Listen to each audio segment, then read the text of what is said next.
Noriu aplankyti svajonių šalį, noriu pasivažinėti su sportka, noriu geriau atrodyti, noriu būti pats savo bosas ir turėti daugiau laisvo laiko, bet nenoriu mokytis ir tobulėti, nenoriu išlipti iš komforto zonos, nenoriu palikti savo darbo. O kas jeigu man nepasiseks? Tau jau nepasisekė, tu dirbi darbę, kurio nemėgsti ir skundės, kaip aplinkui viskas yra blogai. Aš ir pats kadaise dirbau nemėgstamą darbą ir patikėkit, ne vieną. Svarbiausia, jog laiku supratau, kad samdomi darbai manęs laimingų nepadarys, bet atvirkščiai. Visada pavargęs ir piktas, nuo algos iki algos ir savaitgalį žinoma su laipsniais, kad pamirš savo niekam tikusią gyvenimo rutiną. Jeigu mano žodžiuose išvelgiai save, laikas priimti sprendimą. Vienas iš būdų yra copy trading, jau esu apie tai šnekėjęs viename iš ankstesnių savo video.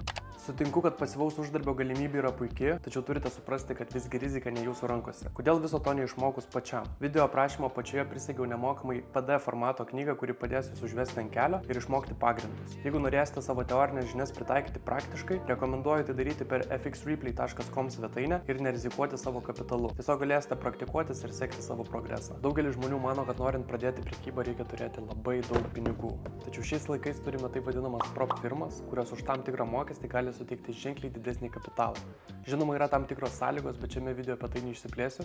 Pasakysiu tik tiek, kad tai nėra lengva, bet tikrai įmanoma. Jeigu jau esi bandęs prekiauti, įstoji į visas įmanomas Telegram grupės, peržiūrėjai visus YouTube trading guru video, prisikabinai ant sienos patternų, net 2 monitorius nusipirkai, bet kaip nesiseka prekiauti, taip nesiseka. Tuomet nemokamai kviečiu prisijungti prie rimčiausios Lietuvoje traderių bendruomenės į mūsų Discord grupę. Apmokiau jau ne vieną 10 prekiautojų ir esu laimingas matydamas, kaip jie kartu visi auga ir tobulėja. Taip pat su kolega esame paruošę PDF formato ICT strategijos mokymus ir jie yra vieninteliai Lietuvoje lietuvių kalba. Atsiliepimai kalba patys už save. Visas nuorodas palieku po video žemiau. Ačiū, kad žiūrėjote ir iki pasimatymo.